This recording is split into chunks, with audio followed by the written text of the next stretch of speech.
নূর তো অপরিচিত কোনো ব্যক্তি না। আওয়ামী লীগ আমলের শেষের দিকে এতবার সে মার খেয়েছে, মার খেয়েই শুধু ডাকসির ভিপি নয়, অনেকে বলছে যে মারতে মারতেই ওকে নেতা বানিয়ে ফেলেছে।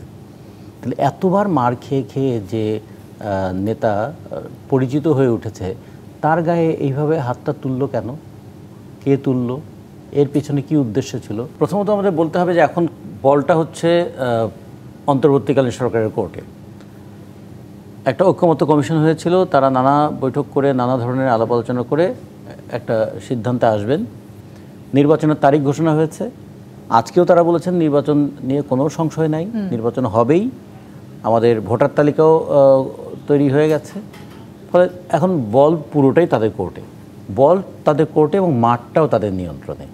এখন মাঠের খেলোয়াড়রা কি করবেন সেটা প্রশ্ন। খেলোয়াড়রা কি আস্থা পাচ্ছেন, নাকি মাঠের বাইরেও অন্য কোনো আয়োজন হচ্ছে কিনা? যেমন আপনি যে বললেন উত্তাপ কেন, উত্তাপের পেছনে তো আগুন লাগে। যেমন আগুন ছাড়া ধোঁয়া হয় না, যেখানে ধোঁয়া আছে ধরে নিতে হয় সেখানে কিছু আগুন আছে। এই ঘটনাগুলো কেন ঘটছে? ঘটনাগুলো কি অনিবার্য ছিল? ঘটনাগুলোকে আগে বোঝা যেত কিছু যে এই ধরনের ঘটনা ঘটতে পারে?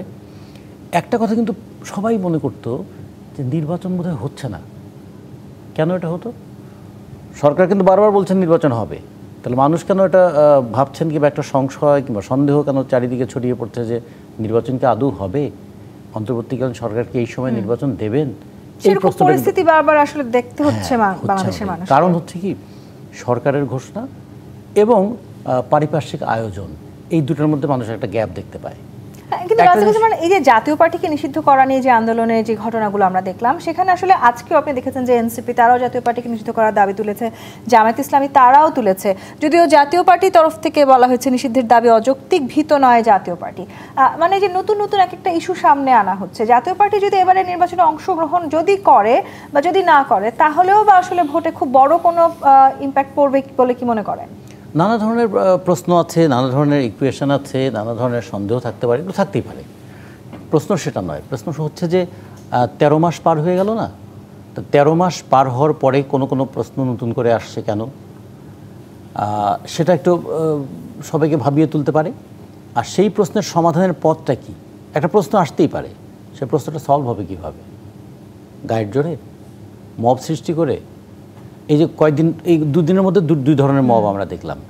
একটা হলো যে রিপোর্টার্স ইউনিটিতে একটা আলোচনা সভায় একটা মব হতে দেখলাম, আর একটা দেখলাম জাতীয় পার্টি এনসিপির মধ্যে। দুই জায়গায় কিন্তু আইনশৃঙ্খলা রক্ষাকারী বাহিনীর দুই রকম ভূমিকা দেখলাম। যেটা রিপোর্টার্স ইউনিটিতে যারা হামলা করলেন তারা নয়, যারা হামলার শিকার হলেন তারা মামলার মধ্যে পড়ে গেল। আর ইয়েতে এনসিপির উপরে, অধিকার আন্দোলন নূরের উপরে সেখানে হামলা হলো, এবং হামলাটা এমন হলো যে একটা নূর তো অপরিচিত কোনো ব্যক্তি না।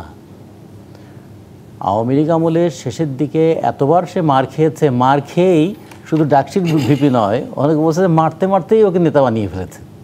তাহলে এতবার মার খেয়ে খেয়ে যে নেতা পরিচিত হয়ে উঠেছে, তার গায়ে এইভাবে হাতটা তুললো কেন? কে তুললো? এর পিছনে কি উদ্দেশ্য ছিল? সেটি নিয়ে এখানে প্রশ্ন উঠেছে। আমি নিশ্চিত যে আপনি প্রশ্ন শুনেছেন যে এনসিপি নেতারা যখন গোপালগঞ্জে গেছেন বা তারা যখনই আসলে কোথাও কোনো কর্মসূচি করছেন, তাদেরকে সর্বোচ্চ নিরাপত্তা দেওয়া হয়, কিন্তু যখন এই যে নুরুল হক নূরের মতন যারা, তারা যখন কোনো ধরনের আন্দোলন করছেন বা রাজপথে কোনো দাবি জানাচ্ছেন, তখন তাদের নিরাপত্তা তাহলে কোথায় যায়? এনসিপির প্রতি সরকারের একটা স্নেহের দৃষ্টি আছে, সেটা আমরা সবাই জানি, কিন্তু আমরা সেটা নিয়ে হয়তো কারোর সঙ্গে কম্পেয়ার করতেও চাইবো না।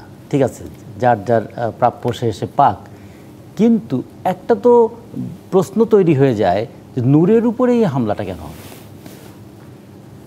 অনেক সময় হয় না যে যখন একটা সংঘর্ষ চলে সেই সময় আইন শৃঙ্খলা পরিস্থিতির একটা বাহিনীর একটা ভূমিকা থাকে, সেই ভূমিকাটা কি প্রথমত মানে সহিংসতাটাকে বন্ধ করা কিংবা সংঘর্ষটাকে থামানো অথবা বিবদমান দুই পক্ষকে দূরে সরিয়ে দেওয়া, এগুলো একটা থাকে। কিন্তু ঘটনাটা ঘটলো কিন্তু মানে একটা সংঘর্ষের পরিস্থিতি থেমে যাওয়ার পরে।